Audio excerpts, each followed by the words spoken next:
Alright, here we go. Welcome back to the Pocket Dimension, everybody. We're going to paint up some figures. We're going to paint at least one figure.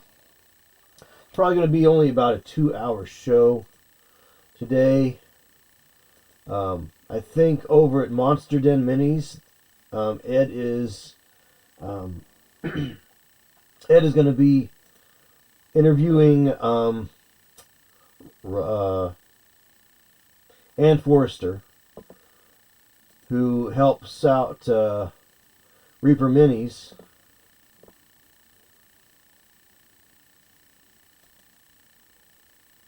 So hey Mac, how you doing? Good to see you in chat today. I'm just popping out the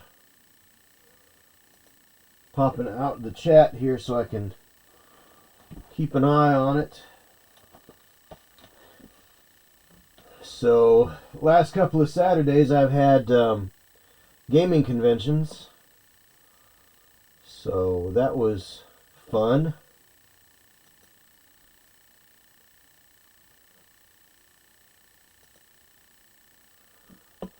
Alright, so let's see.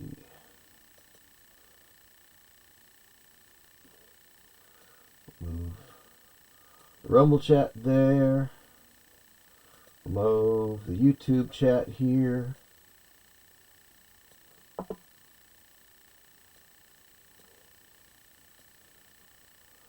Clean everything up a little bit here.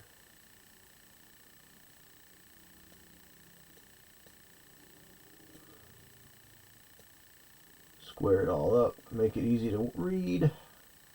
Still trying to get my Social Stream Ninja to work. So I'm still having to do the pop-out chats in the back, on the back end here. But once I get them dialed in, they're alright. So this is the piece that I'm working on. I'm going to try to enter this one into the Monument Hobbies Miniatures as Art showcase. Now this year I don't think it's actually a competition, but it is going to be a it's limited. There's 300 spaces, and I need to check out and see if I've got to register beforehand or if it's first come first serve. So I don't know.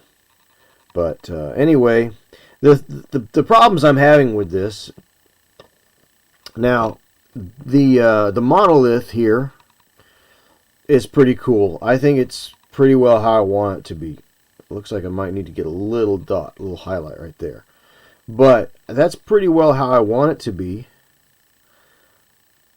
And it looks pretty good. But there's a problem with the sculpt. And what it is it doesn't have the golden ratio.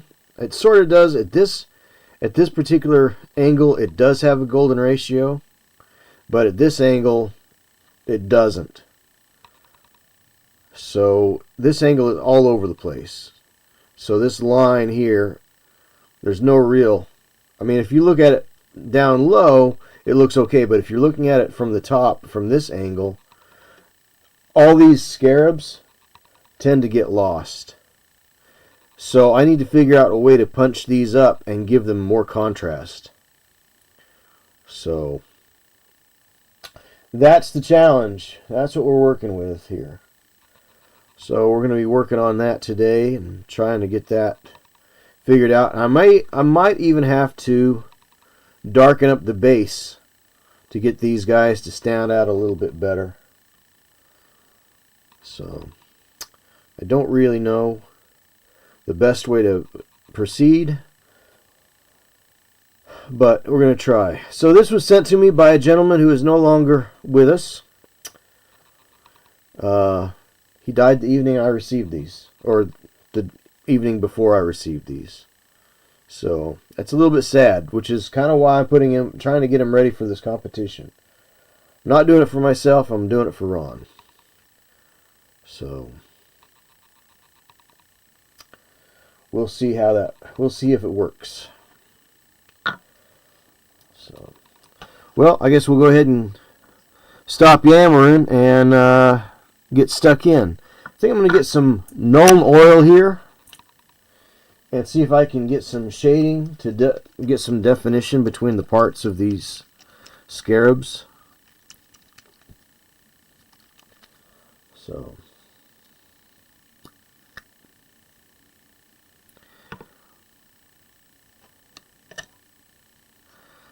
So I had a convention yesterday where I ran a paint and take, and had a convention last Saturday, where I ran a paint and take as well. So people seem to enjoy them.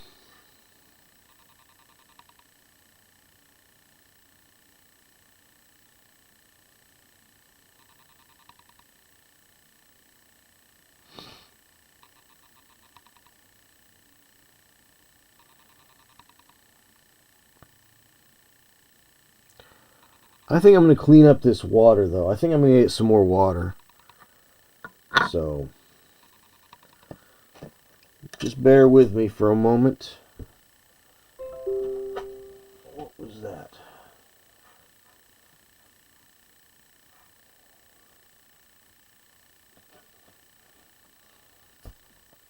Ah, yes. I'm going to get water. I'll be right back. This has gotten a little overuse there, a little too foul. So I'm going to clear out that water for just a... I'll be back in a second.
Hello, Pumpkin. Did you just raid in here, my boy? Just barge the pocket dimension here. Oh, running around there. Okay. All right. Okay. So, all right. Now I got clean water. That's better. It's better. So.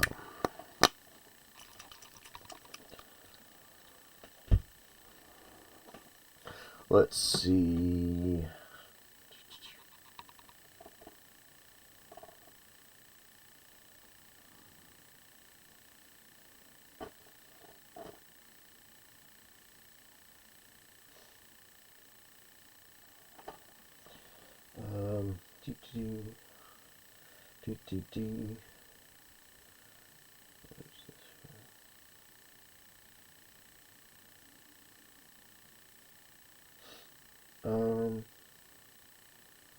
Let's see what we got here.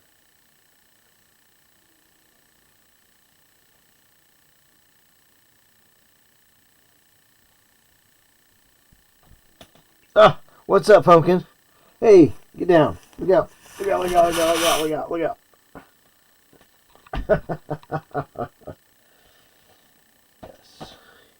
Yes. Sorry, I had a message come in. I had to check. It was, I think my club's going to be doing a American War of Independence game here sometime this summer. So we're trying to coordinate who's painting what and who's providing the figures. So...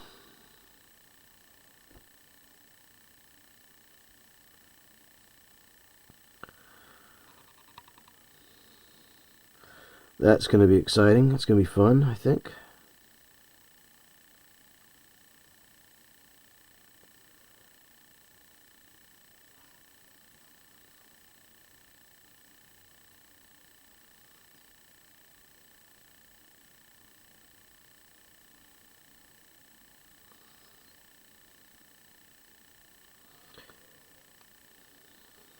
Hopefully everybody's having a lovely Sunday afternoon. I went out and got a haircut because my hair was getting really out of control. Really long. Somebody took a picture of me yesterday and I saw it on social media. And I couldn't believe how long my hair had gotten. It was down over my collar when I was leaning forward and it was down over my collar. So I try to maintain a business-like appearance because of my job.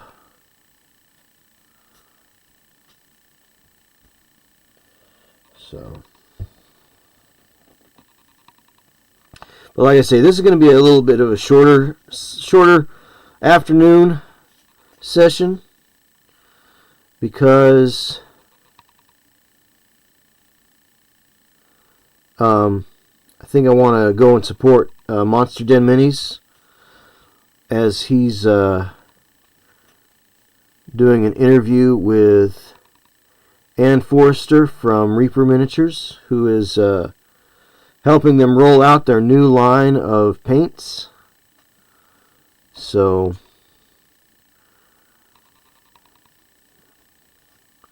I guess they're doing a Kickstarter to get them to market.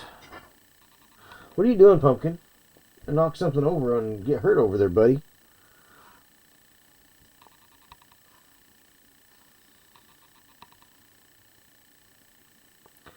What he doesn't know is that Monday he's going to be going to the VET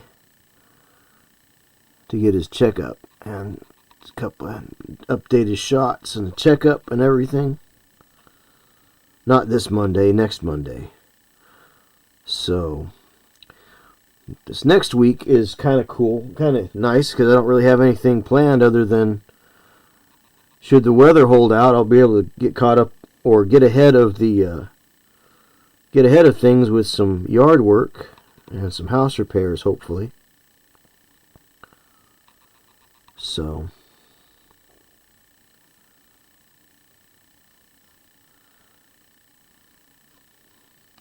get ahead of that before the convention season gets going. Because so I've had 2 back-to-back and then Adepticon, and then 2 weeks after Adepticon I've got 2 more weekends back-to-back in April. So lots of things going on for JP Got Rockets over the next couple of months. So trying to keep everybody informed. There might be a couple of weeks where I just don't have any streams at all. Like Adepticon week.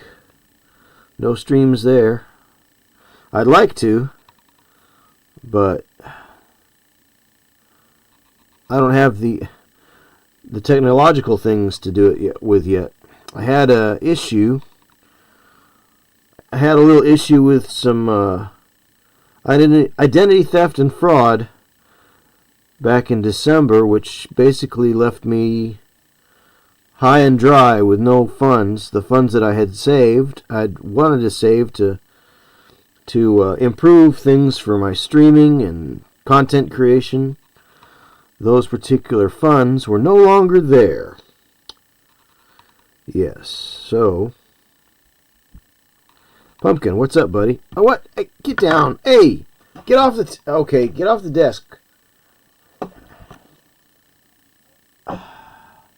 Yeah, I'm looking at you. Get off the desk, dingbat. Get down. Get down. Yeah. Boy, you're just getting obstreperous. What's up with you today? I think he knows what time of the year it is.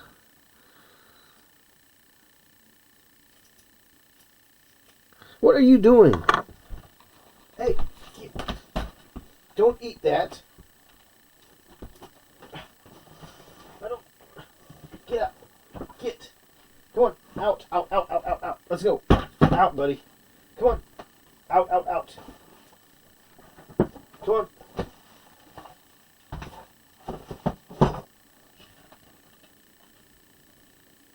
All right. Out. Out. Out. Out. There you go. All right. Obstreperous. Obstreperous.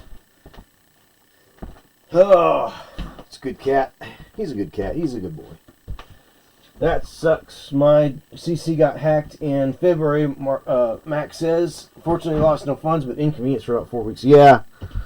Yeah, well, what it was is my account didn't get hacked, but they had basically, they'd sent my employer an email with new account information for direct deposit. And nobody thought to verify it with me. So, yeah, all the money that I had saved up, went to 2 months of mortgage, credit card payments, utilities, all the things that you normally pay for, food. Nothing fun, no toys, nothing exciting. And I found out about it on Christmas Day.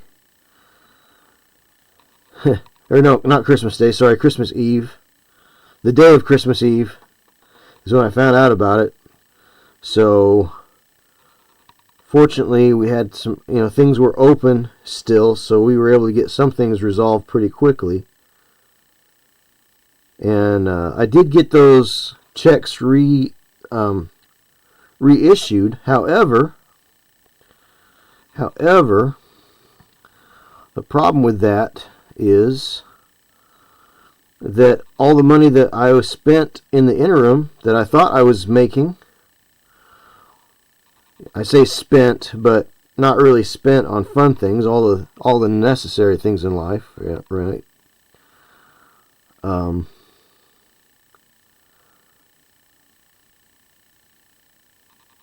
Like I said, I didn't buy any toys. I didn't buy anything for hobbying.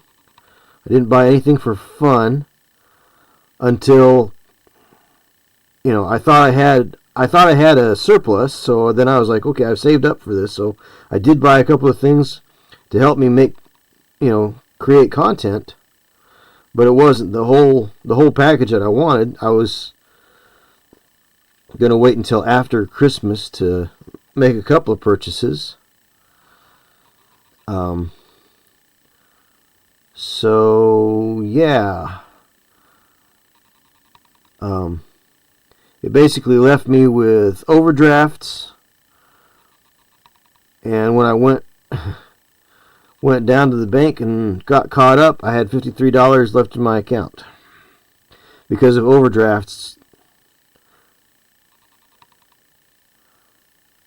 Because the thing is, I know what I get each week, and I don't, I'm not really a big spendy kind of person. So I don't,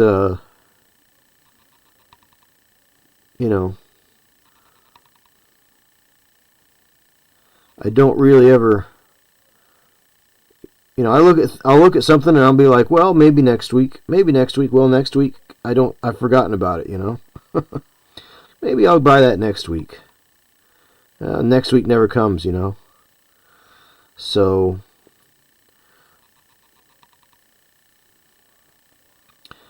I don't indulge myself. And the only thing is I was waiting to have that stuff saved up to get a few things to help the channel, help me do more content creation. And well,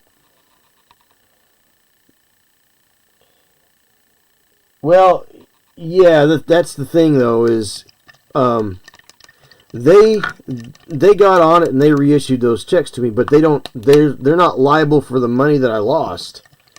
You know, the money that I was spending. What am I going to do about that? I can't ask them to replace that. That's not their responsibility. They're covered, you know, legally. But you know,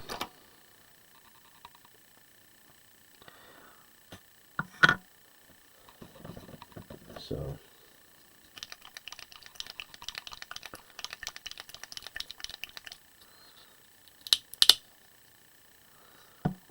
that was an unpleasant few days to deal with that. But it set me at 0, and I have not bounced a check or had a this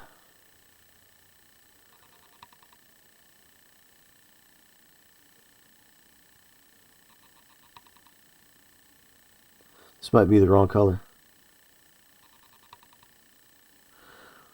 Or anything like that for 20 years, you know.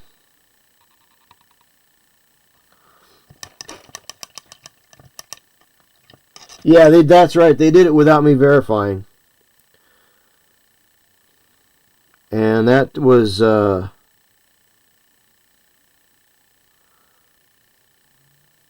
makes me mad. I mean, they did take care of it pretty quickly. I mean, they reissued me that whole month's worth of paychecks.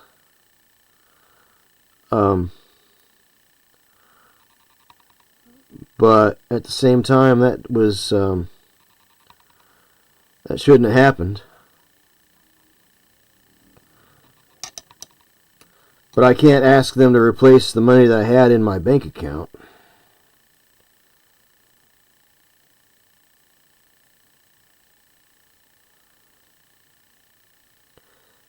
I don't really check because I know what I've got coming. Like I said, I know what I get coming in each week, and I know what I've got going out.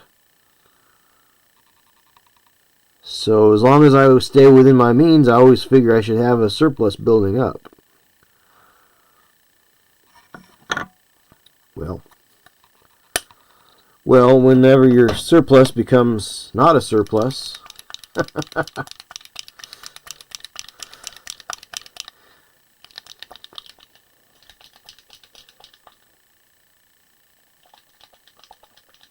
well, they didn't give my bank info to an unvetted source.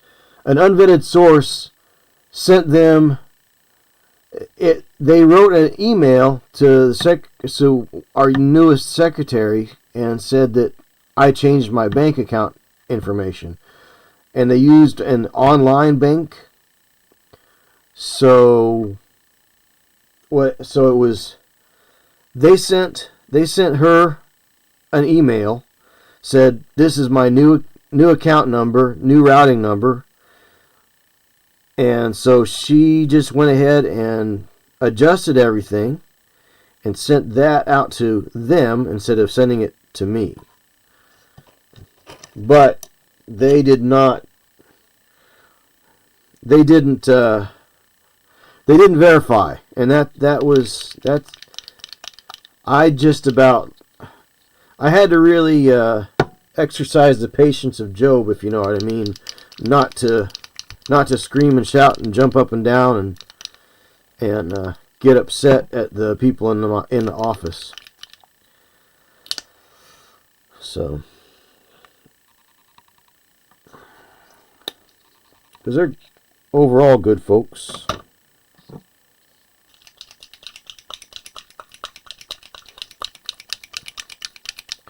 But that was unpleasant. So the setup that I would like to build to be able to stream from conventions, that setup I'm going to have to wait another year before I can build that, I think. And now with the issue with RAM and computers going up exponentially in price, I don't know. I don't know if it'll ever happen, you know?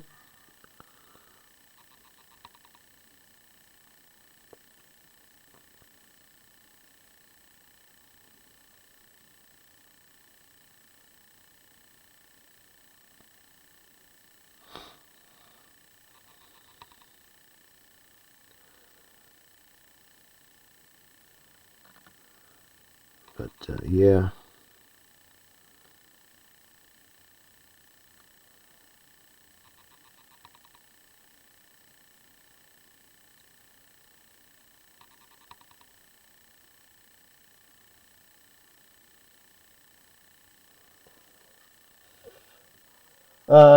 Persons she should have verified the info with. Yes, absolutely. They aired any money lost, overdrafts that should have been covered by them. Yeah. Do I have a GoPro? No. No, I don't have a GoPro.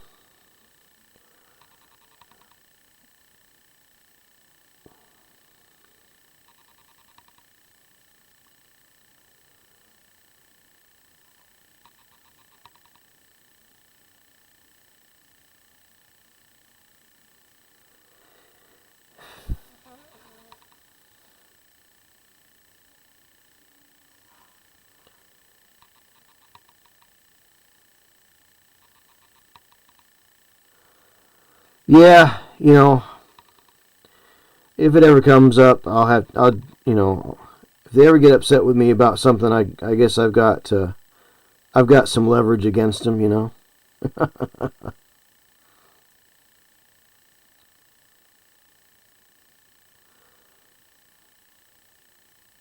Oh, I was supposed to be there today? Oh, I'm sorry.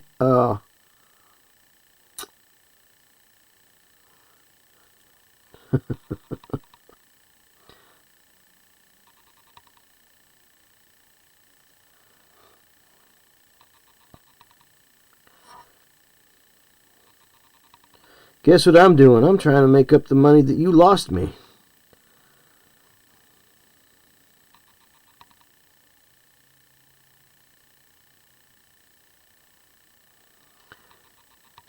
Nobody thought to check with me. That's to me that just irritates me. But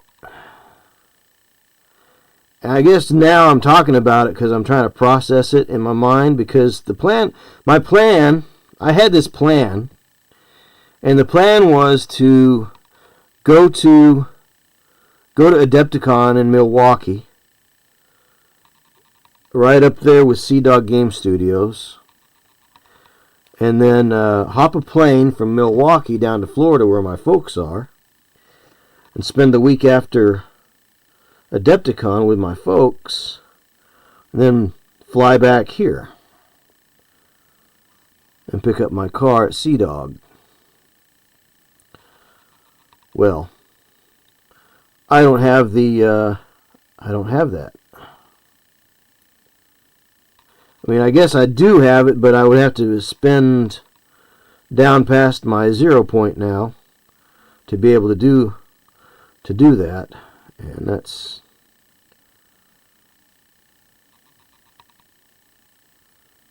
you know,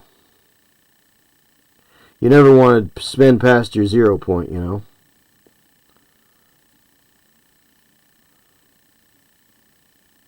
That's your emergency padding. Well, my emergency padding got used up, and it wasn't, you know, it was an emergency that I didn't know about.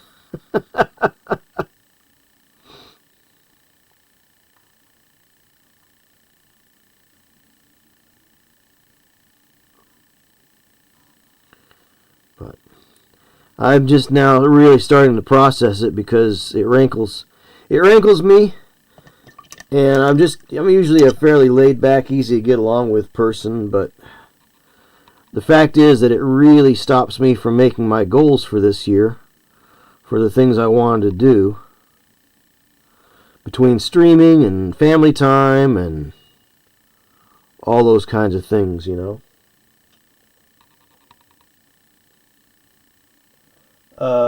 Let's see.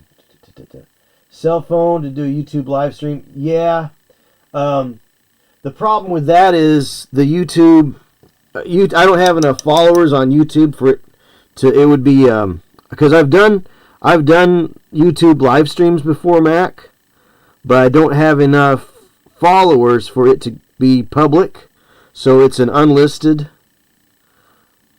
live stream. So it's kind of pointless. Let's see. See, a lot of YouTubers use their phones for travel vlogs. Yeah. I've got a tablet that I use as my media. Machine, basically, because it's got. It takes good videos. It takes good pictures. And it has onboard editing. And other folks use their phone to log into things like StreamYard. Yeah, in a pinch, a cell might work for it. Yeah. I mean, I could do all of that, and I've tried some of that already before, but I'm not too keen on the way it works or doesn't work, as the case might be. I've tried it, and that's the thing though, is it just doesn't have the with only having 91 followers on YouTube, you got to have 1,000 for it to go anywhere.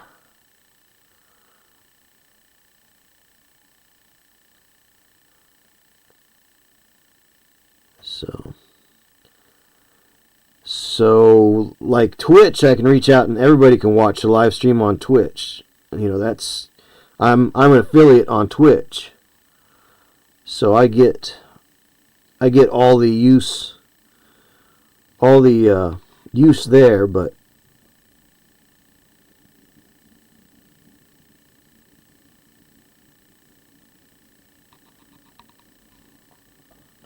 so it is. So yeah, well, YouTube does that. I mean, in the old days, anybody could do everything there, but in the old days they could, but now with so many questionable things people will put out on YouTube,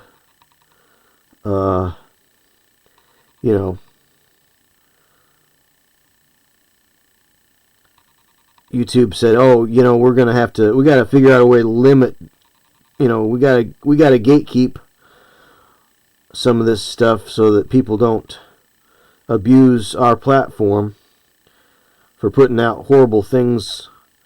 Let's say they don't have 1,000, why don't they have 1,000 followers? Well, usually because it's a throwaway account, or it's somebody that just is a nutter, crazy person.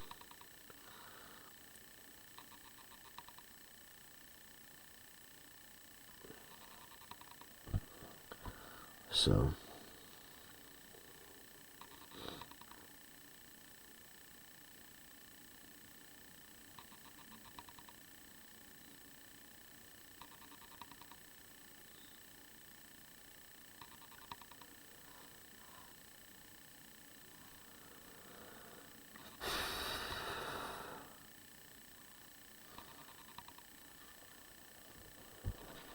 starting to like that a little bit better.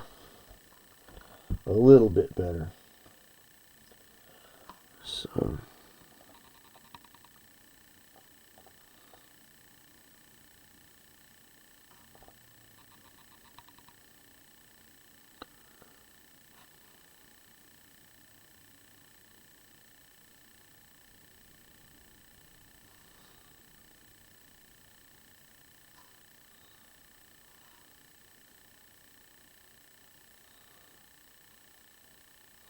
little dab here, a little dab there. But we had a nice turnout at the convention yesterday.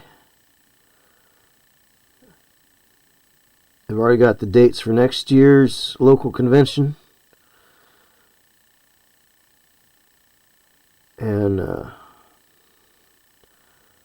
so we're just getting all sorts of nerdy fun things.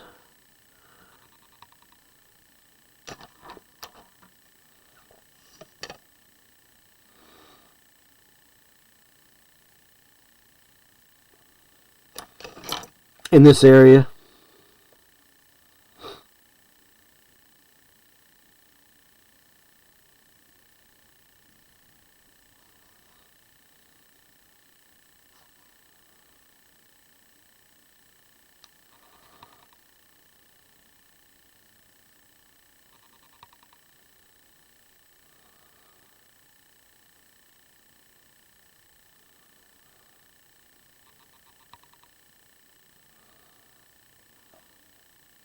We've got, we had GobbleCon yesterday. Last week was HerdCon. Next month, we've got Final Boss Con. And we've got Final Boss Con and Wrathacon.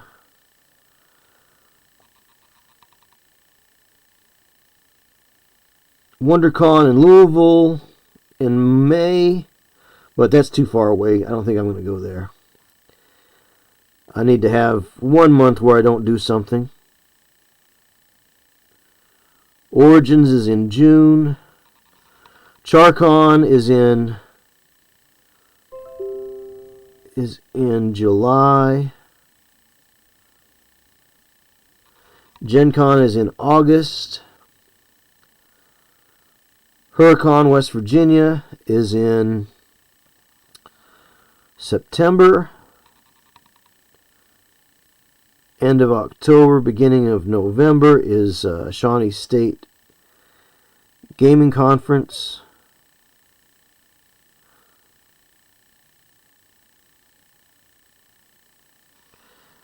And that's my year. That's my year.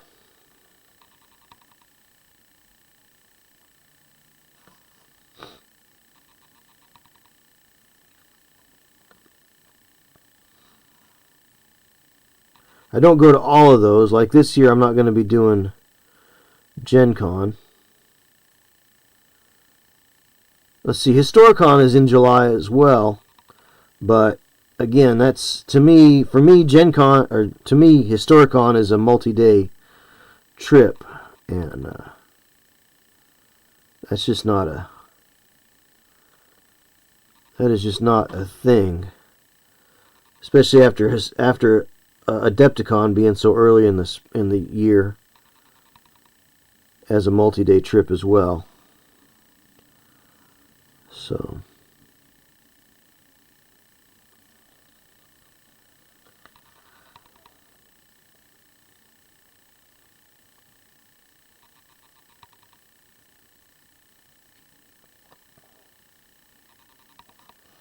all right. I need to get a much smaller brush, looks like.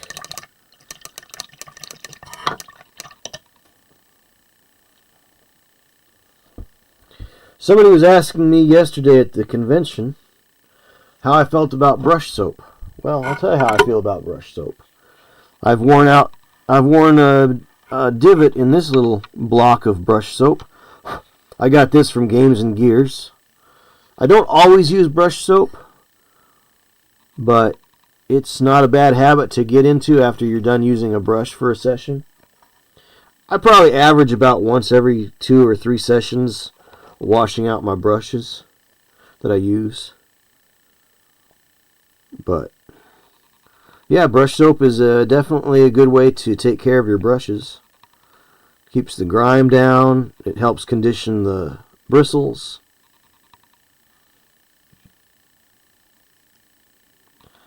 It's good for both synthetic and natural hair brushes.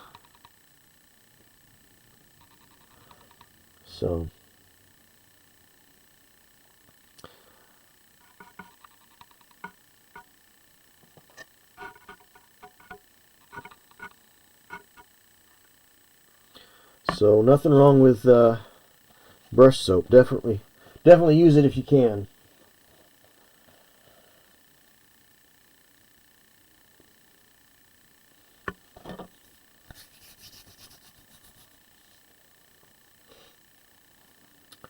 Alright, put that aside.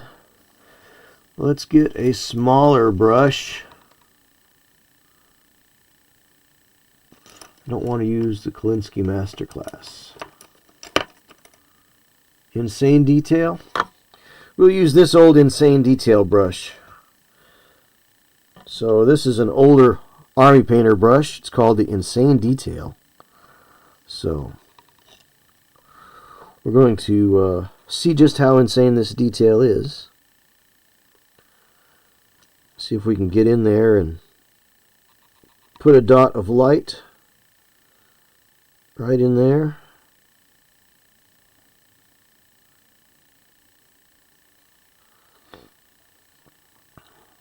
I don't think I like that color.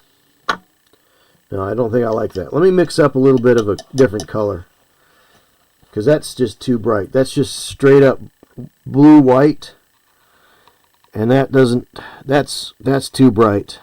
I don't want to be brighter than that over there. So I'm going to go ahead and mix up this a little bit. Then I'll put a couple of drops of Merlin's Magic Medium in there just to keep it a little wet, a little longer. Well, you could just break down and use your wet palette, JP. Yeah, I know, I could. That would keep things wet and keep them usable a little bit longer, but it's just not my style, folks. Let's see. I never knew there was such a thing. I just use dish soap for tough ones and shampoo for gentle ones. That works too. That works too. You can get Masters brush soap at your, I mean, because that's all this is. I think what they do is they just get white label Masters, like the same thing as Masters brush soap, and they just chop it up into little squares so that you can put it in this holder. So, but Masters brush soap is, I think it's like $11 or $12 for a big tin. It's like a big margarine jar, or not jar, but margarine tub. It's like think about like something the size of like French onion dip that you get at the grocery store, and it comes in that tub that's about this tall and about that big around, you know, about 4 inches across. That is that's how much you get for, like, it's probably gone up a little bit more. It's probably closer to $15, but it'll last you your whole life. Yeah, it's kind of like saddle soap. I mean, it's in the same kind of container that saddle soap comes in. Yeah, Mac, exactly.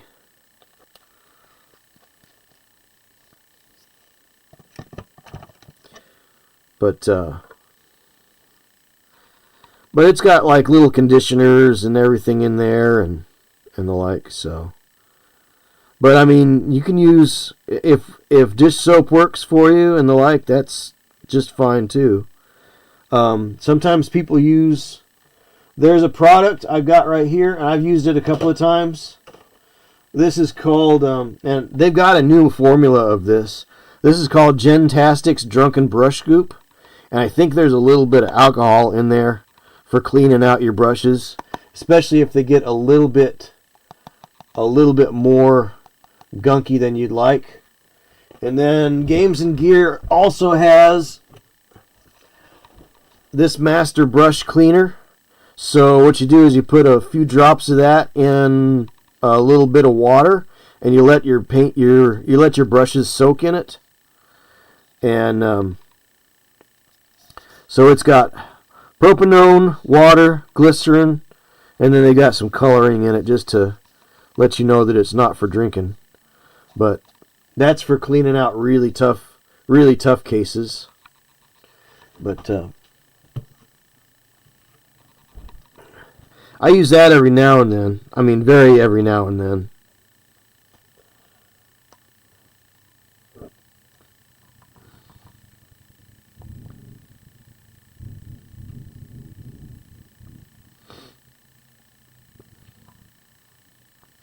All right, we're going to clean that off. And put that aside. We're going to pick up some with our Insane Detail brush here for Insane Detail. Put that in there. Much better. I'm glad I mixed that. That's better. That looks a lot better.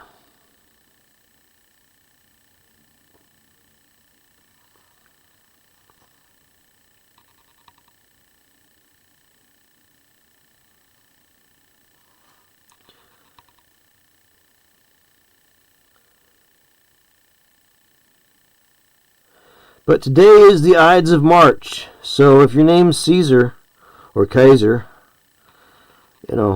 keep an eye out. Keep your friends close, but your enemies closer.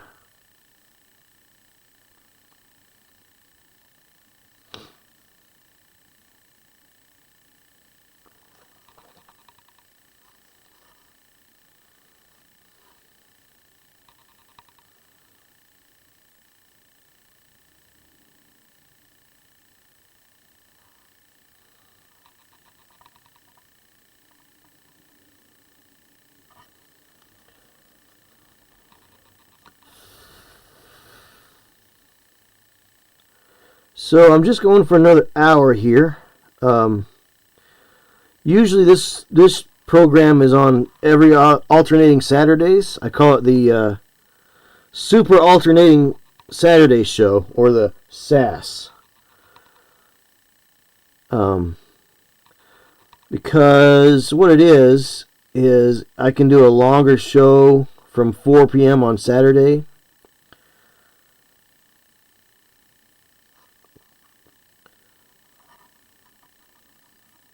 But that way I'm still doing my long show on Thursday evening from 7 to 11. But hopefully I can reach a little bit wider audience on Saturday afternoons. But I also don't want to have every Saturday afternoon in my whole life dominated by my stream. So that's why I decided to do it every other Saturday. Of course, today is Sunday. So why are you doing your Saturday show on Sunday? Well, because I had the convention yesterday.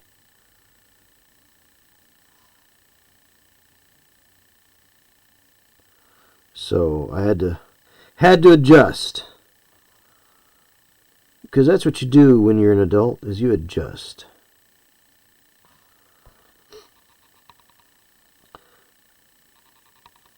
That's what we do.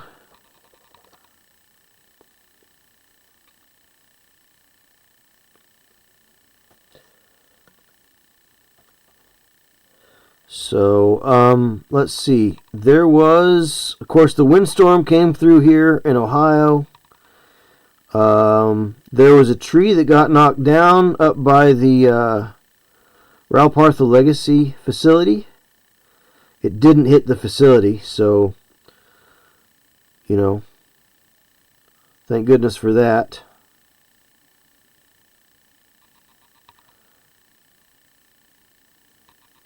I think Jacob's got enough, gonna have enough firewood if he gets that thing chopped up. He's gonna have enough firewood for about 5 years. One tree.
This is a very difficult piece to paint, or at least to take a look at, because the scarabs tend to get lost in the shapes of the monolith in the back there.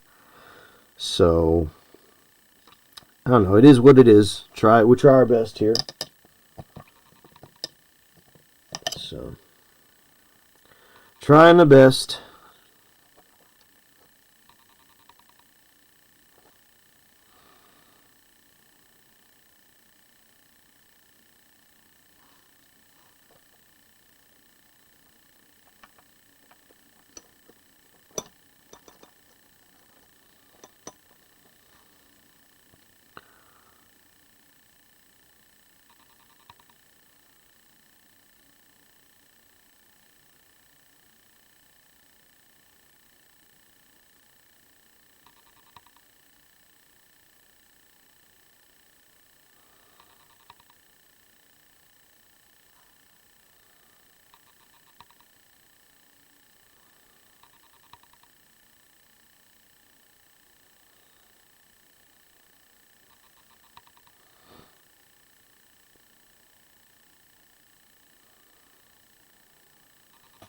What I might do is I've got some UV resin out in the truck. I need to bring that in.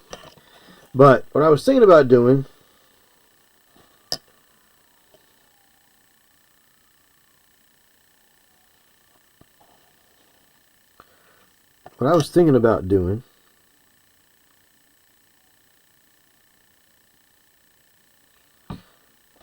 now these smaller brushes the smaller brushes that you go, the more critical it is to cleaning them out after each session, because they're so small they can soak up paint really quickly and get it right up into the ferrule.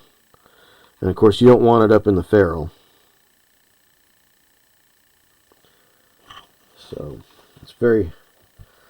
it's just one of those things to be aware of. And you want to try to get that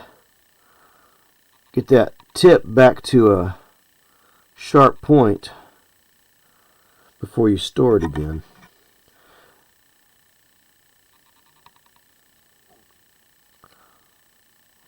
Alright. I'm not a big fan of teeny tiny brushes. I like the larger ones. They're just easier to work with. But when you need to get into a small spot like that, what else are you going to do?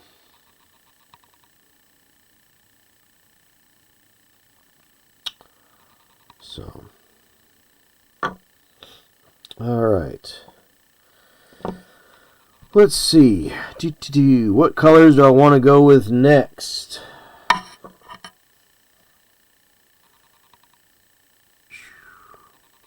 So, I'm trying to get a glowing look to this, but now I've gotten on top of all this metallic work.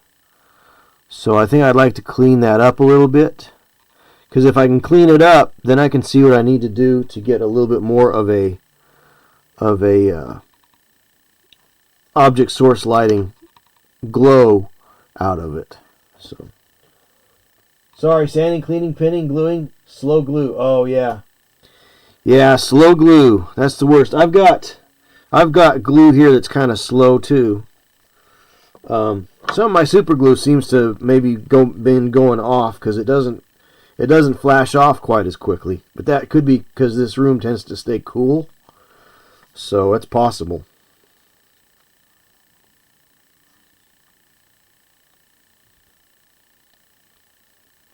What are you working on today, Mac?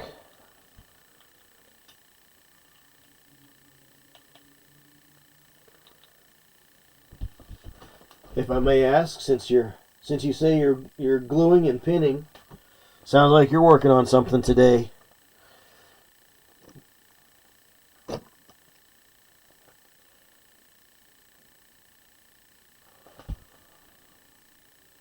And if you're pinning, it must be something big. Oh, using E6000, stronger bond for resin minis? Yeah. Yeah, I like E6000 actually. It's a little bit more E6000 is strong without being too reactive. So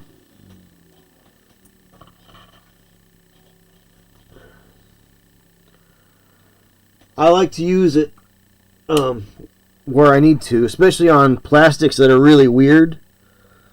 E6000 is a really good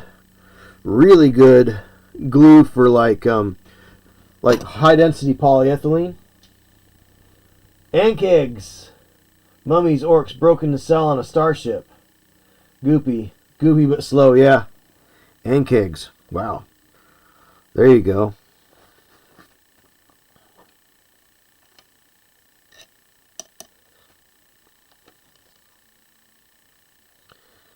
Alright. So I had started out with these being brass.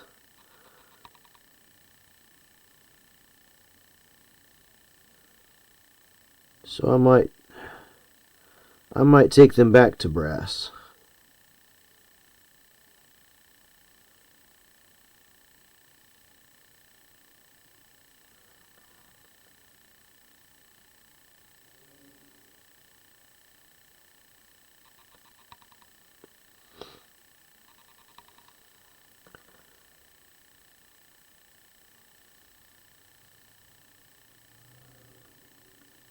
That's not really working out, is it? It's not looking good. We'll see how it goes.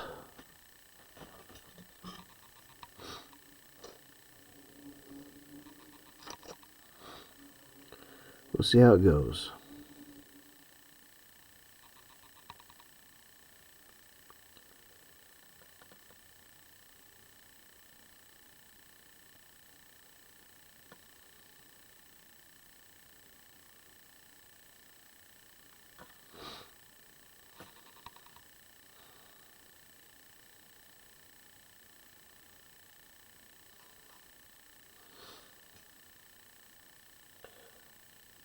Goopy but slow.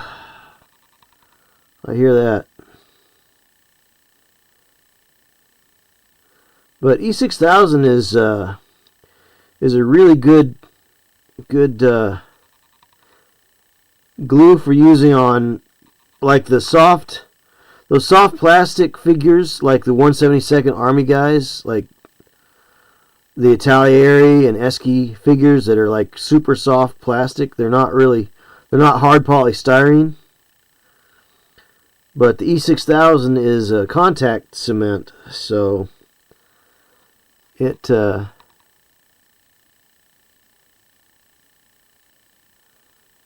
good for gluing weird things together.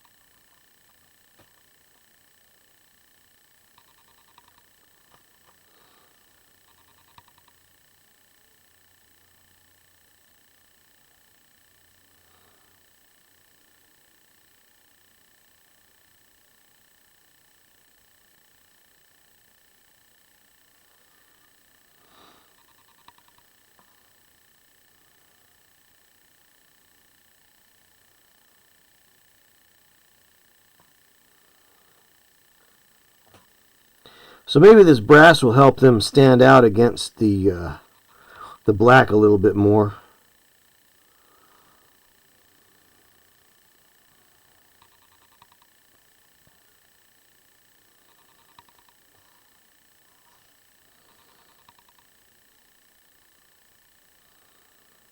Which I had painted them in brass originally, and I had dry brushed them with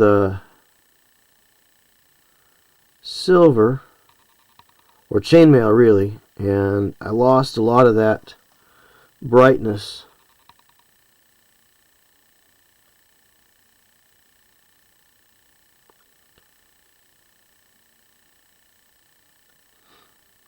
So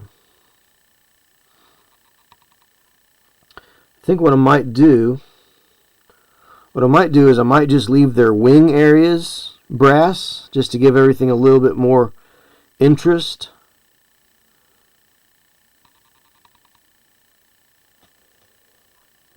Just to kind of not have everything so monochromatic. That's a big word. It means one colored. I paid 75 cents for that word.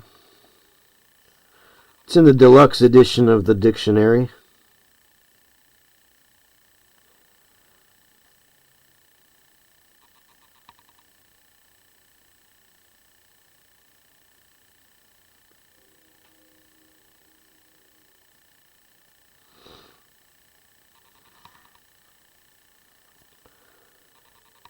But like I said earlier, I think the sculptor did a fine job, I guess, whoever sculpted this. But so they've got what's the golden ratio here. So they've got this kind of, you could follow this spiral right here if you're looking at it. But looking at it from the top, there's no, like, it's chaotic. There's no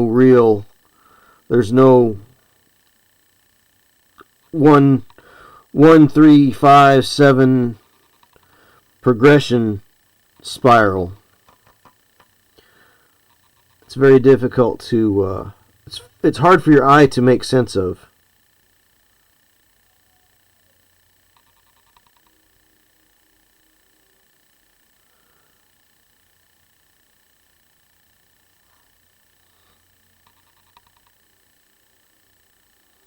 It's probably why Black Skull didn't want to do it. No, that's probably why he sent him on to me. No. Let's see. You don't think a brighter gold will look nice? Scarabs, Egypt, gold, stroke. Yeah. Yeah, perhaps a brighter gold, but let's start out with brass, and then I can go up to a brighter gold, because I do have a much brighter gold. My favorite gold being, is it out here? Do I have it out here right now? I don't have it out here right now. Oh, here it is, right here. So this is my favorite gold. It is Coat d'Arms 107 Bright Gold. So after I do the brass, I think I could step it up to here, and then edge it with silver. But I think having a mixture of colors on these is going to add a lot of interest. So you can see how the wings really stand out from the body. So, but yeah, I mean, you're exactly right, Mac, about scarabs and Egypt and gold and blue and lapis lazuli and all that. Absolutely.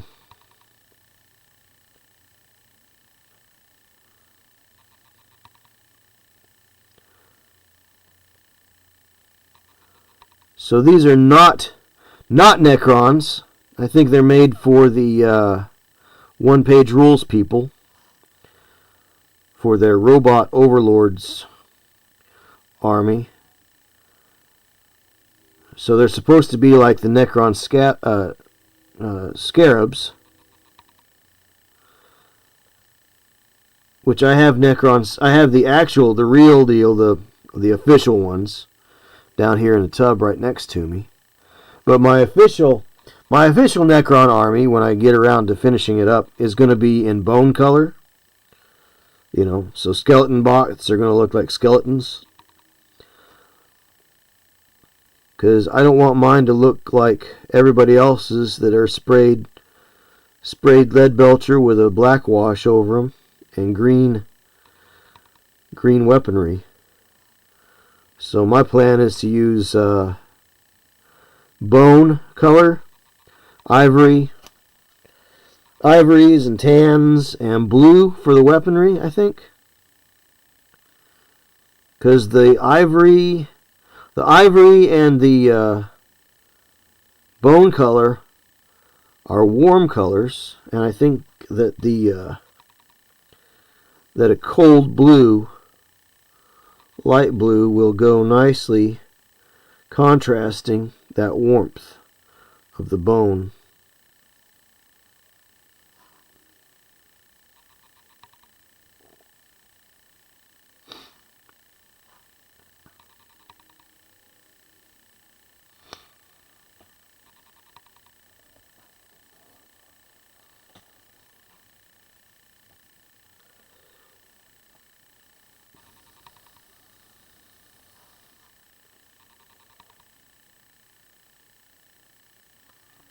But the real trick is going to be getting this object source lighting figured out. It's not a method I use often, or I have ever used often. I think I tried it once or twice before some time back, but I don't really do object source lighting. To me, that's more of something you would do in a diorama. Because if I've got a piece on the table, I don't know where the light's coming from.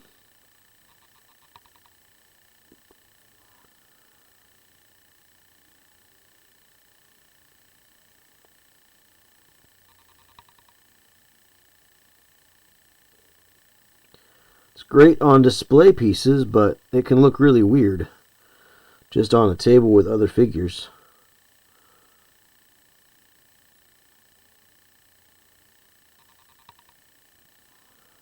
That's my take on it. That's my excuse for not doing it.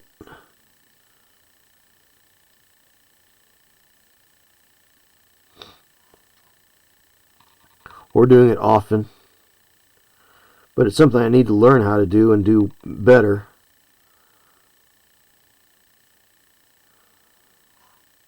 If I'm going to start doing competitions.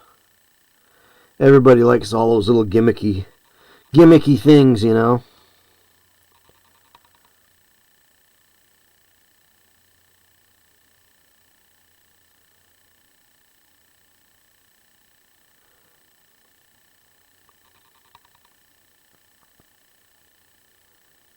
Painting is funny because there are things that they used to that are from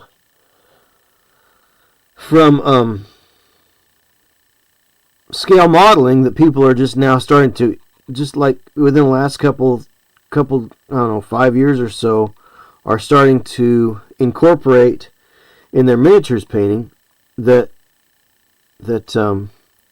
scale modelers have been doing for years, you know.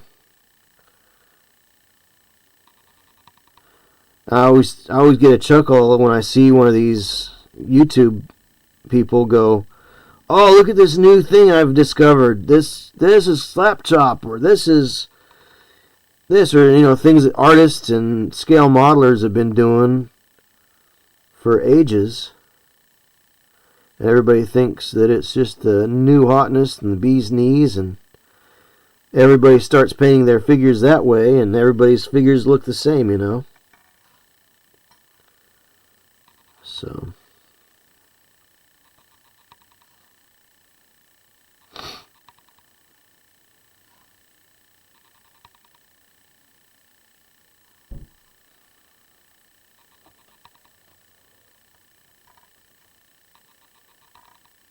yeah, painting a lighting effect on the mini, exactly. Trained modelers are a whole other league from me. Always impressed by their work. Yeah. Well, and the thing about trained modelers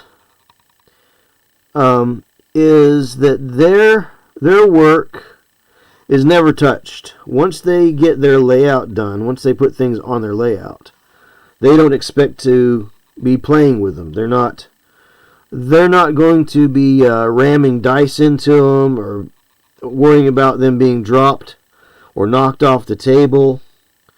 So their methods are considerably different. I have a friend who is more of a train guy, and so he was always like, "Oh, you should do this, you should do that." And I'm like, if I do that, it won't last one session, because diorama and train layout work, it can be a little more delicate. They can use things that can be, that for a gamer would wind up damaged. So, but they do nice work, for sure.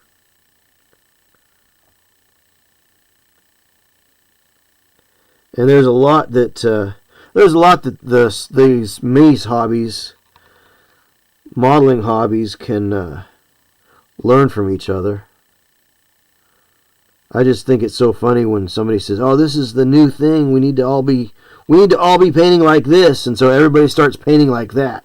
And that's all you see in the competitions for that year and the next year. You know, it's like last year at Golden Demon, everybody had stippling. All their highlights and everything were stippled. You know, nobody was blending or highlighting things. It was all stippling. So things kind of have these weird trends. I said to somebody the other day, I said one day the trend in miniatures painting is going to go back to flat paint jobs. No highlighting, no washing, no blends, just flat painting, just blocking colors in only. And that's going to be the new hotness. Because things come in cycles, you know.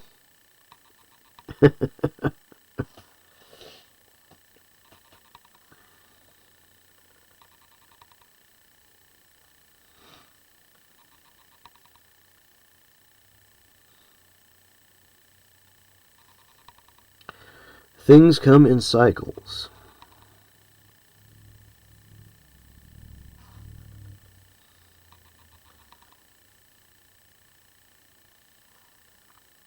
But no, I didn't want to do these in the same fashion that I plan to do my my own personal Necrons. So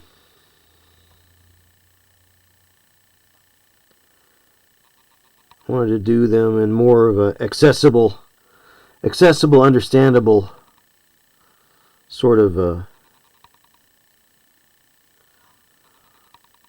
way.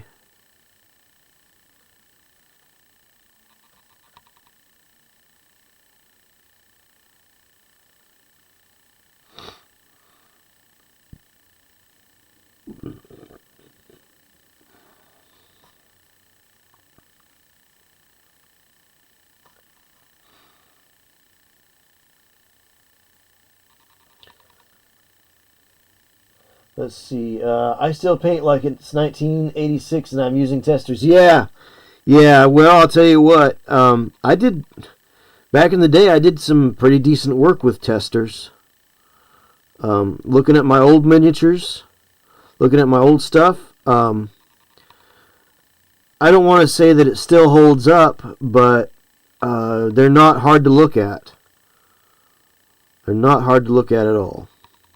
I think a lot of people back then that were, you know, my age range that got into miniatures, and that's all they had was testers, they'd never learned about thinning their paint. And I don't know how I learned about thinning my paint, but I look at my old stuff that's testers, and I'm like, yeah, the paint was thin. I don't know why everybody, you know, you look at people's first stuff from way back then, and that's what they were using was... Everybody used testers because that's all we had. I mean, there were acrylic paints, but nobody could get to them because those were at the hobby stores in the big cities, you know. And the big city hobby store stuff did not come to your local Roses or Hex or Walgreens or Woolworths. It was always, not Walgreens, but Woolworths, I mean. So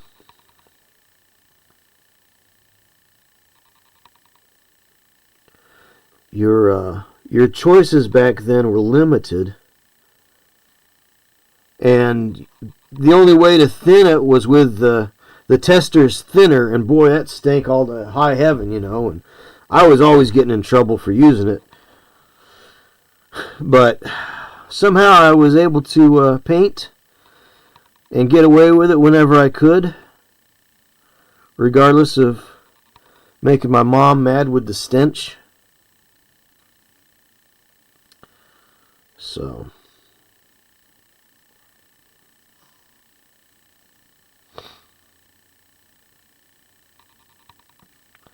that kind of makes them stand out a little bit better there, I think.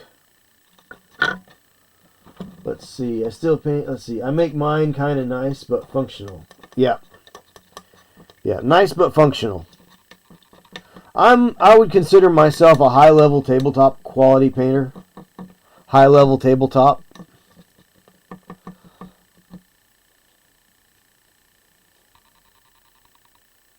So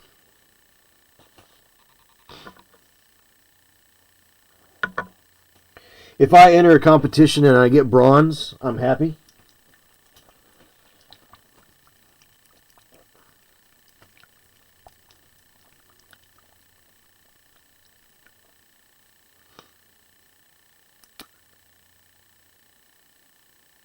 I don't have to be the best. I'm not the best. I enjoy painting.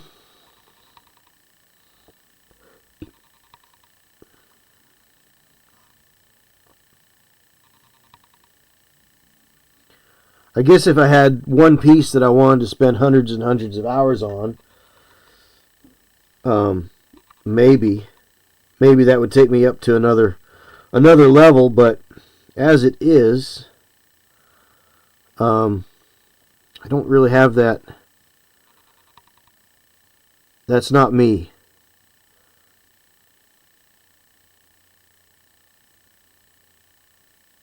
So now I'm using gold from coat to arms, bright gold, and I'm going over that bronze, or that brass, sorry. That's brass, not bronze. No, it is bronze. I was going to get another bottle of this the other day because this bottle, I had poked the nozzle because it wasn't coming out. I had used my pokey tool on the nozzle, and I thought I had it clear, so I turned it up, and you see all of this right here? Well, that's most of what was in this bottle. So I stopped by Hobby Lobby the other day, and they were all out.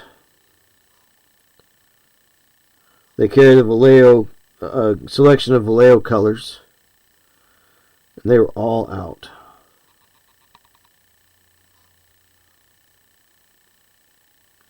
So I got the bottle of UV resin that's sitting in my work truck because I was coming back from a call nearby that store. So I stopped in and I picked up that resin.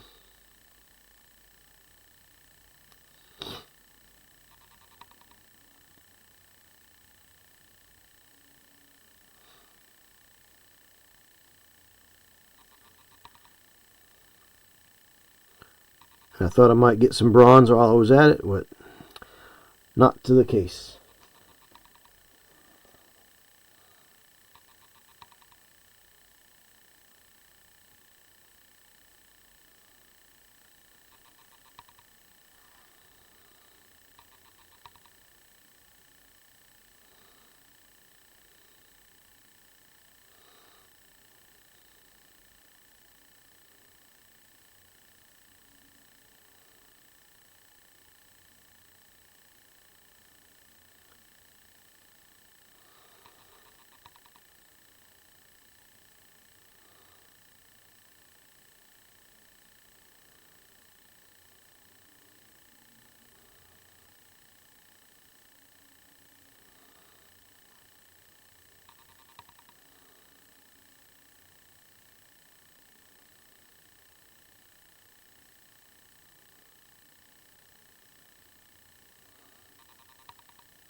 So, just trying to get this extra little bit of gold on here. Make it look interesting.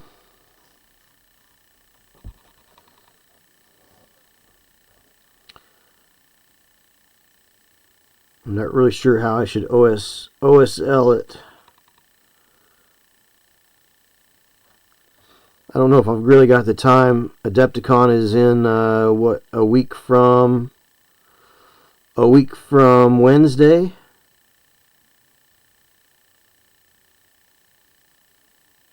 Week from Thursday, Wednesday, really, whatever you want to call it. So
I don't know if I want to wrestle with OSL, because I think if I get the OSL wrong, I'll have to start over on those sections, and I want to paint it and I want to move on. Paint it and move on.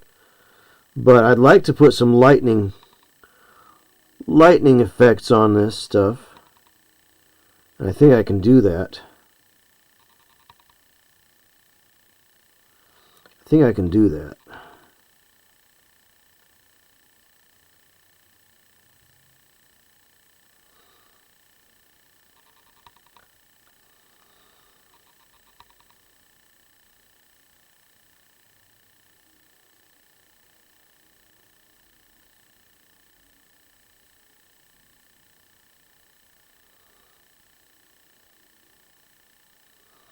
So the idea is take a little bit of a like the tie off a bread bag, because it's very thin gauge wire, and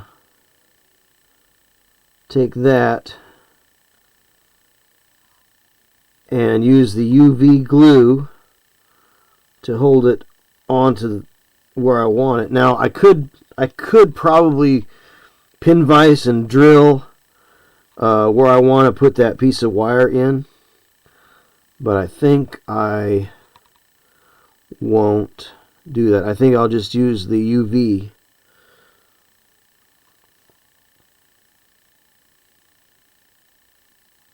glue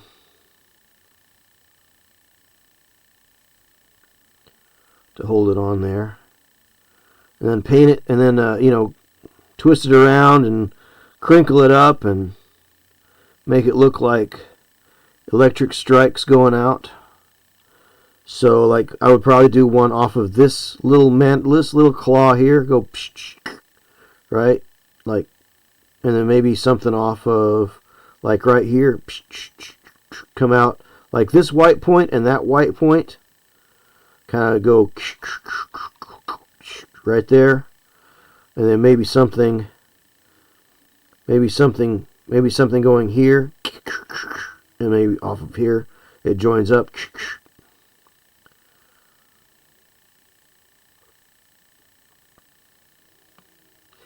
Maybe it's just 3. Reckon I don't know what OSL is. OSL, it just means object source lighting. So it's lighting from a source of an object. So yeah, like you were saying, off of like a torch or something like that. So no, you know what OSL is. You said it. You got it.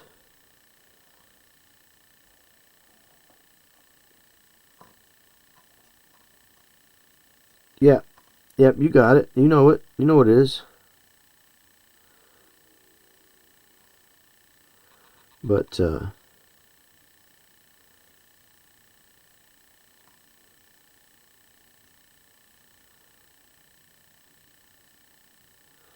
Yeah, just trying to figure out what little thing I can do to take it from mediocre to not so mediocre. You know what I mean? If I had a book about my miniatures art, I would call it How to Be Mediocre and Enjoy It. How to be mediocre and love it.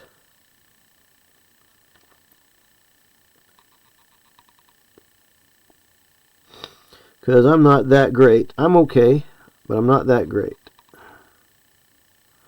I enjoy it, but there are people that are so much better than me in their methods, in their understanding, in their experience, in their education. I mean, there's a lot of people that are from the art world, fancy pants, artsy fartsy types.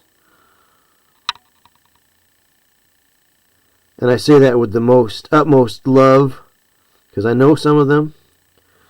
They're good people. I don't have anything against them. But they have a lot more training, a lot more understanding of paint and light and how to make things look better than I do. I just slap paint on like a caveman, you know.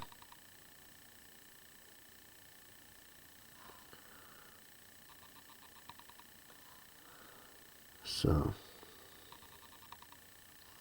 but I think that gives it a little bit of a more nice contrast there.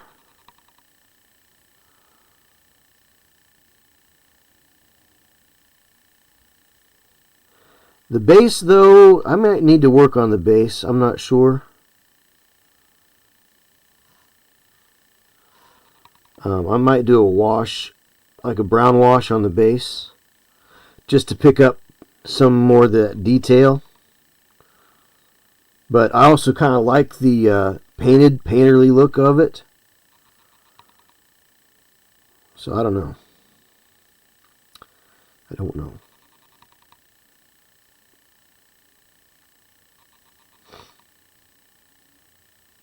I do not know how best to proceed sometimes.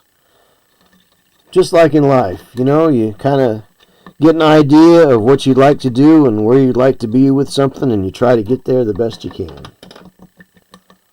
Try to make your goals.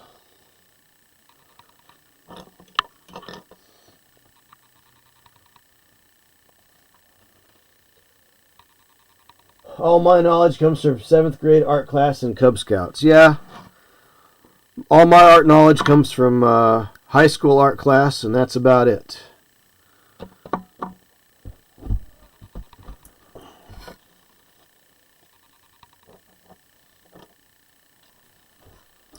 So,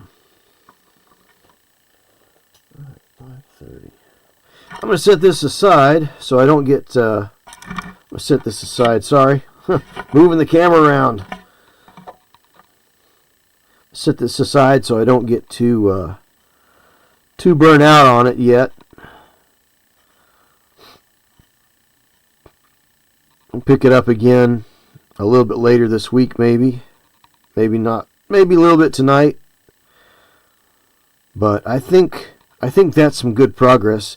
That gold, that bronze with gold over top of it, that's really kind of helped pop those scarabs out from the base and out. You know, that dark metal was kind of taking them down into everything, and it was just like they were kind of muddled. Didn't really give them a lot of space there, but now it kind of opens them up a little bit, I think, and they show up a little bit better, in my opinion. So that brightens things up considerably. So that's not a bad thing. Not a bad thing at all, I think. So, alright, I'm going to set that aside for the time being. Here's another bunch of them, but I think I'm only going to try to put the one in. So I'm not going to go too crazy on this one, because you can only enter 2 pieces in that show. So I think I'm just going to try my luck with one. I've got a tank I could probably enter, but it needs more work. Like, it needs decals. I did some nice filtering on the paint work itself. The OD color on the paint is I've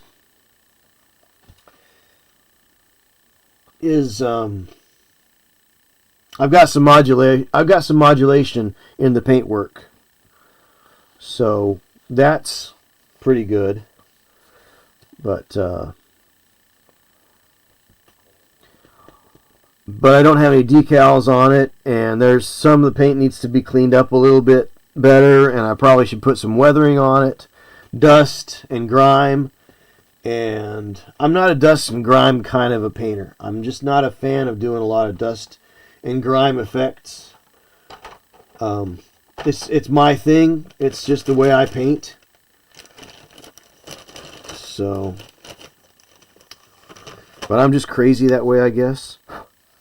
Let's see, what else have we got here? Let's see. I primed this up the other day. This is a piece that I've had on my desk for a while, and this is actually available at Ralpartha Legacy. They picked up the Tekimel figures. So, Matt, since you're an old school RPGer, I assume that you know what Tekimel is. Well, there were some figures that they put out for Tekimel years and years and years and years and years ago. And this is one of the rare beasties. I call it the Angry Strawberry. So this is one of the beasties that is available from the Tekimel line of figures. So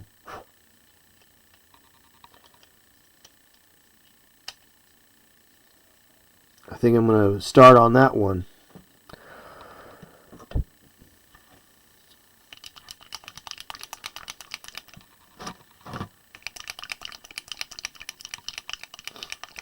So we're just going to give it an all-over bold pearl red.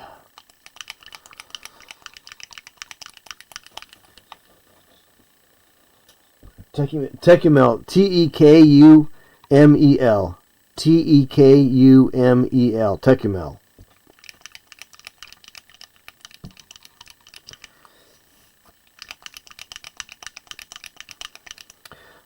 You might note it as Legends of the Petal Throne, I think is what it was called. Not too familiar with it, other than I've just heard of it. I mean, that's pretty much it.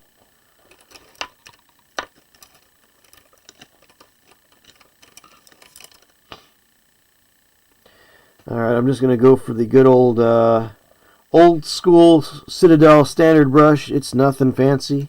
It's not a great brush. Huh, look at that. I put it in water and the tip magically appears. Look at that. Magically appears to have a nice tip after getting it all wet. Well, let's not do that. Let's get a bigger brush, because we're just doing an undercoat here. We're just blocking in some colors.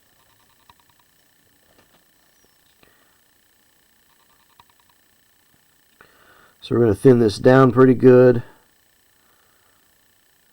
and just block in this red. Though I think I would like to try to get a more realistic look of strawberries other than just bright red. So it'll be dark reds fading out to white, green white. I don't think this is a very friendly brush here.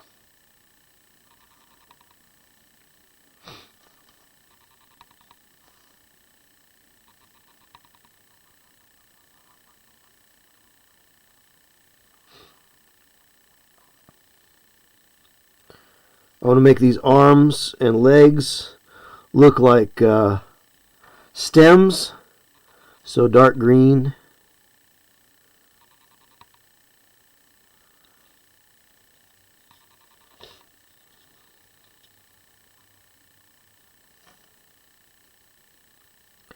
But this is a very bright red. It's a much brighter red than strawberries would really be, so. But we'll just get our first coat on, and that's kind of our plan, just to get an undercoat on there.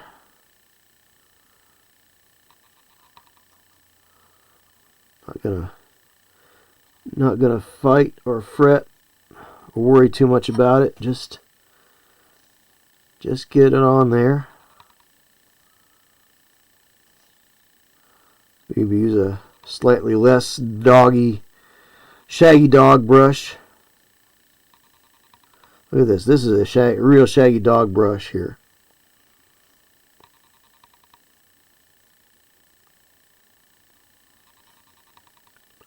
But that's okay.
Alright, first coat down.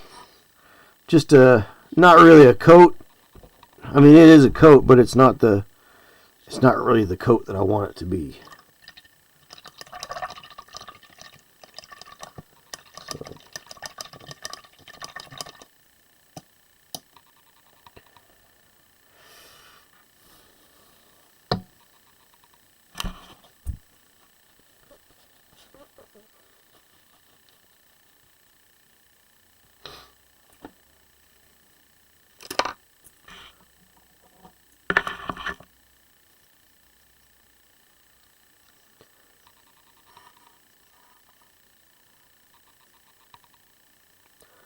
Pick up this number 2 here. Number 2 is looking a little rough too,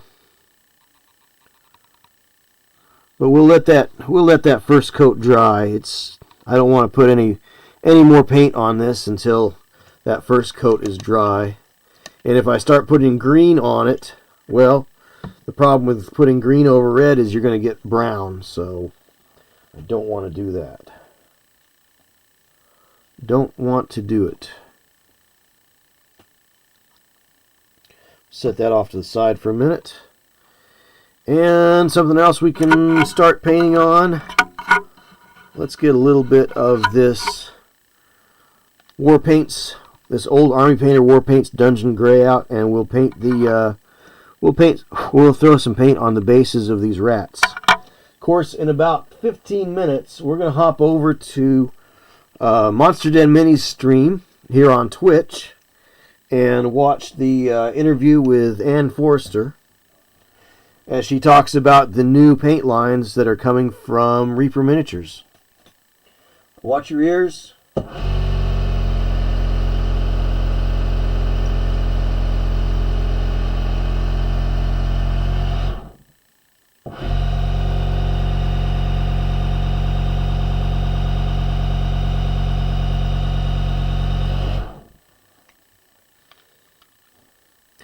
Alright, let's pick up some of this Dungeon Gray, which is kind of a neutral gray.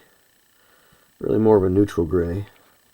I I never really like all these weird names, you know. What is Dungeon Gray exactly? What color is Dungeon Gray? Well, it turns out that it's a neutral gray. So, which that is one thing that they've done with their new Fanatics line, is they have a little, they give the fancy gamer name, but then off to the side it actually says what actual color it is. So, I actually appreciate that. Because Procryl has always used real color names, and I like that. But I mean, when you look at like something like what Workshop does, what color exactly now is Carroburg Crimson? I don't know. What is that color exactly? What exactly is Carroburg Crimson? Well, it's crimson. Yes, but what shade is it? Dark crimson? Is it bright crimson? Is it a warm crimson? Is it a cold crimson? Does it skew towards red or does it skew towards blue? Because red is one of those things that it can, like most colors, even like greens, can skew towards red or blue or yellow even.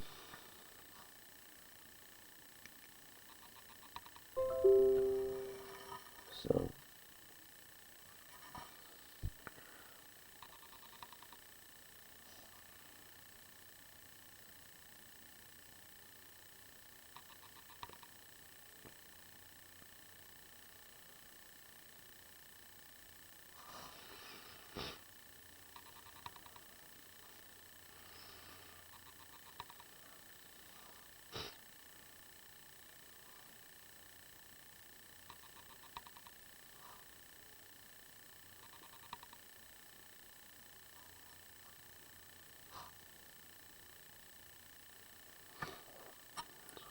So that's a nice start on the cobblestones there that I sculpted in.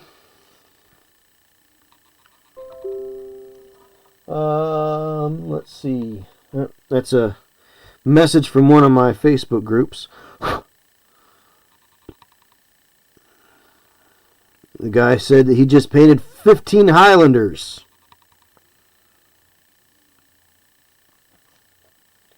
That's pretty cool.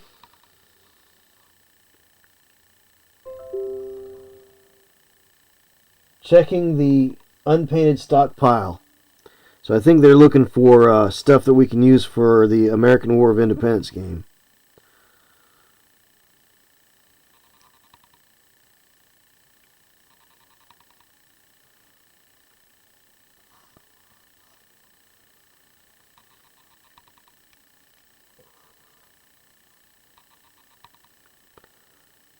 So we're just painting away the minutes here.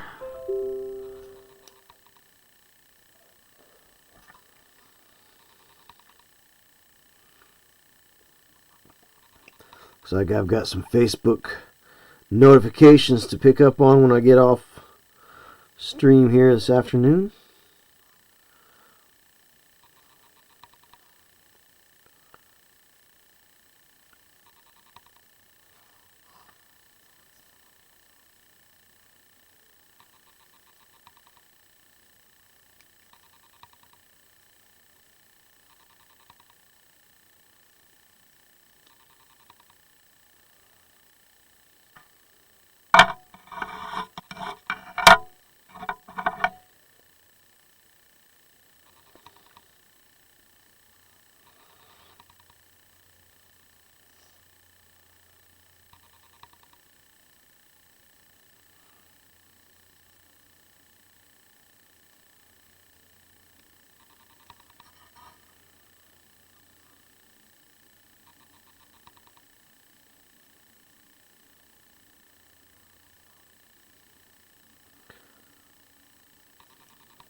Just getting that first thin gray coat on.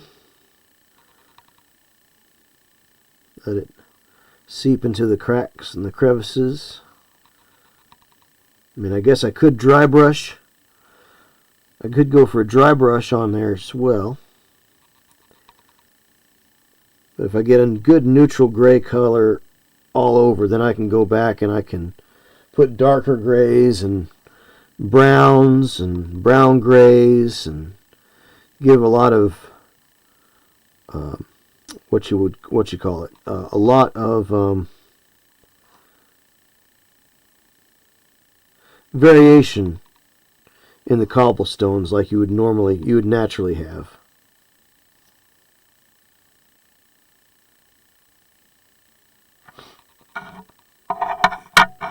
And here's some bat swarms. Bat swarm.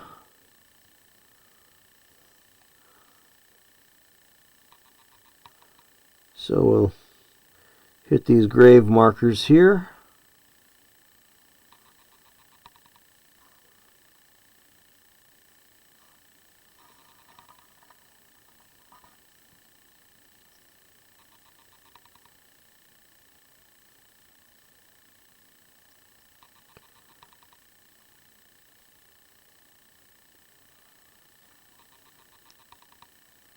What I was thinking about doing is I probably should have, I was thinking about highlighting these bats with like purple. So I probably should have done a dry brush on the bats with the purple before I painted the gravestones here. But the thing I do like about it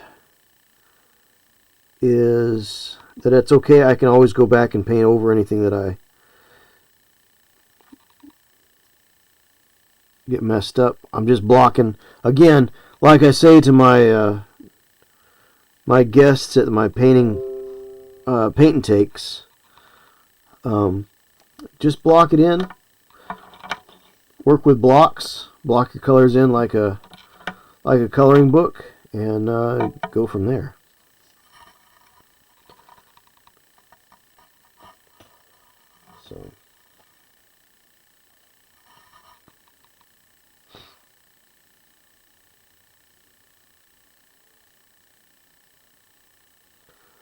So we're just going to put that on there now.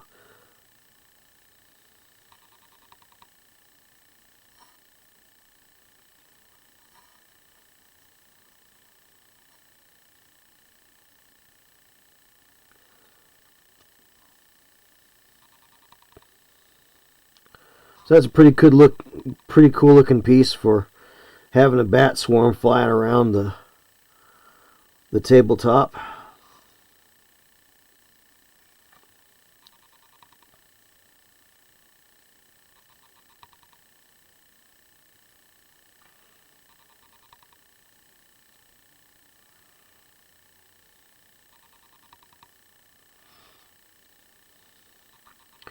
Kind of hitting a little bit thick. It's a little on the thicker side than I would care for.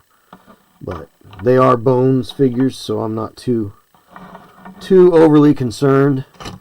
And it's not for competition or for display, so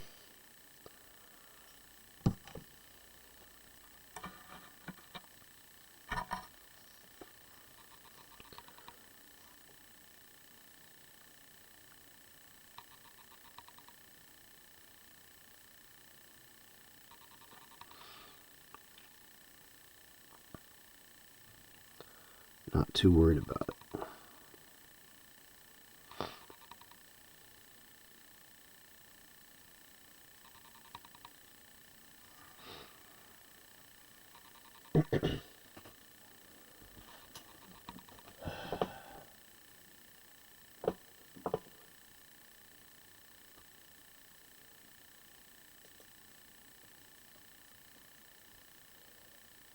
Where did I find the bats? They're Reaper. So these are Reaper bat swarms. I got them. These came in the. I think these were in the first Kickstarter for the bones. But you can get them at reaper.com, reapermini.com, or at your local game store / hobby store. They carry them. Excuse me while I take care of something. Going going to report that user.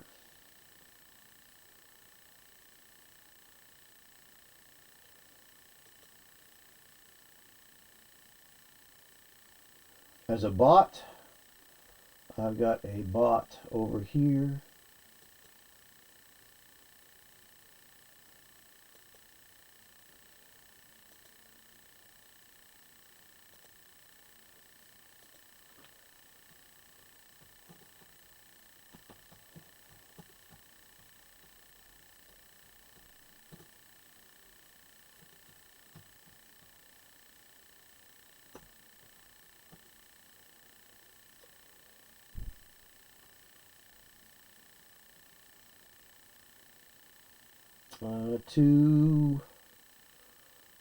Two hours and 10 minutes or so.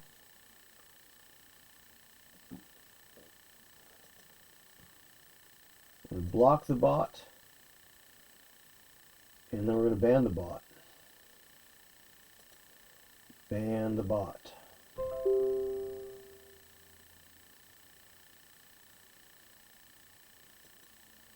All right. Yeah, so these are just bones figures.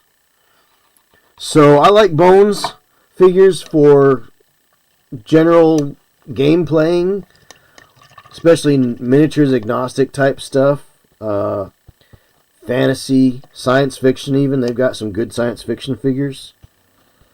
You know, I've got a couple of squads of orcs over here. So I got Orc Bowman. I got one Spearman. So I'm going to pick up some more of these guys. This guy right here, going to get a couple more packs of them. They come in packs of 3. I've got, so after this group of 6 swordsmen, I'll have a dozen swordsmen. So a dozen swordsmen, 6 archers, and then I'll probably see if I can get like a dozen spearmen or so. So those are all bones from Reaper.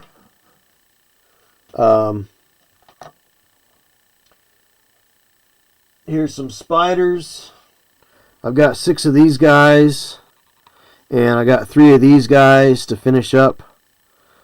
So the Drider, I guess you'd call it. I don't know exactly what that, but it's like the spider centaur dark elf thing, right? So finish him up, I've got him and 2 of his cronies. So I got 3 of those guys and 6 of these guys. So they are usually, the plan is to use those for a game called Song of Blades and Heroes, where it's kind of fantasy, but it's miniatures agnostic. It's not a role-playing game or anything. It's just straight out, line them up and knock them down. So, kind of a fun little game. I have also played a historical version of it called Muskets and Tomahawks. Song of Drums and Tomahawks. And that's why I picked up these Rogers Rangers. So I've got Rogers Rangers for playing drums and Tomahawks. Song of Drums and Tomahawks. 25mm early America, woodland Native Americans with mixed weapons. So they've got bows, they've got muskets, they've got clubs. So Mohawk, they would pass for Mohawk, Iroquois.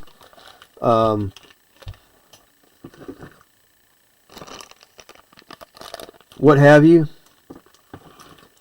So, and those I got from RRB Minis and More. So I'm going to give a little shout out to RRB Minis. So 20 guys. So 20 guys for $20. That's not bad. But rrbminis at gmail.com, rrbminis.com. I'm not sponsored by them. This is not a plug. Again, If you watch my stream, you know that I talk about things that I like, and I like to send people to support the things that I like. The only advertisement I do have is by W.GG for energy drinks. So W.GG is an energy drink. I like it. It comes in lots of different flavors. They're always coming up with a new flavor. And they have limited runs of things. So if you see a flavor you might like to try, pick it up. Use my code Rocket Fuel, ROKKITFUEL. That's Rocket Fuel, ROKKITFUEL at W.GG for 10% off your order. And I get a little kickback that helps the channel. So, but yeah, that's aside from my actual sponsorship plug. This is a free plug for my friends over at rrbminis.com. So, tell them I sent you. We've had a couple of emails exchanged and the like, but yeah, Drider, half drow, half spider, lost personal warrior slaves. Yep, that's what I thought. All right, so I think we've painted our way out of 2 hours of life today. I'm going to say good afternoon to Rumble and YouTube. Do I recommend a good brand of pin vise drill bits? Mine are too fragile. You know what I did? Let's see if I can find the little box here. See if I can find it. I got the... there's a little... Let me see if I can... Let's see if it's down here. Look out, the whole world's falling apart. Let's see if I can find this thing.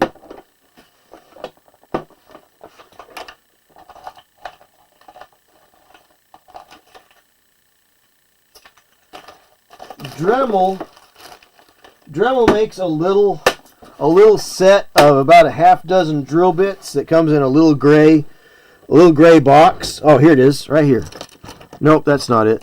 I thought it was. Anyway, so Dremel makes a little group of drill bits that comes in a little gray box. And so I think there's about a half dozen, it's like 5 or a half dozen of them. And so what I did is I got them and I put one drill bit in each pin vise, right? So these come in a little gray box that kind of flips over the top of it, says Dremel on it. But I got these, they're Dremel, and it's what I use. Oh, there's one more. Here we go. So those are the drill bits that I use.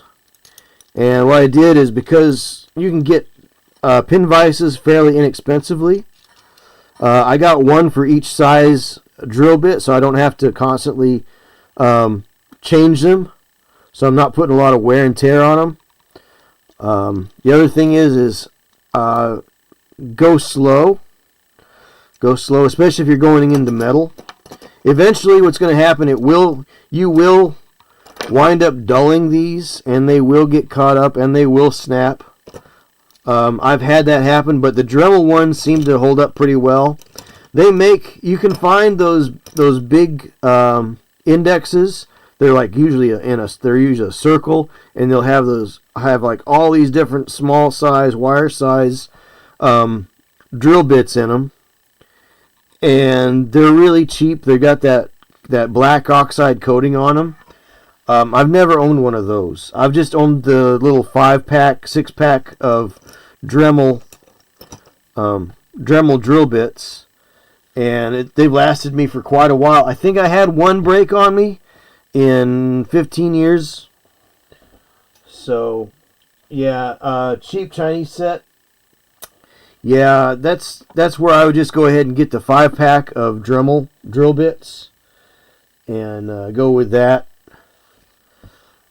The cheap Chinese ones, you got to know they're cheap Chinese. It's not if they go, it's when they go.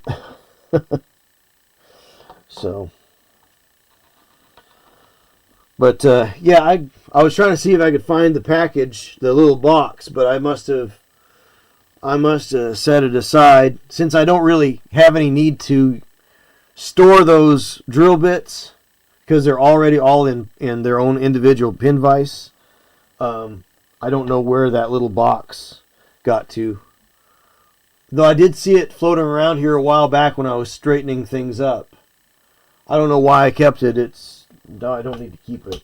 But anyway, so we're going to say good night or good afternoon to Rumble and YouTube.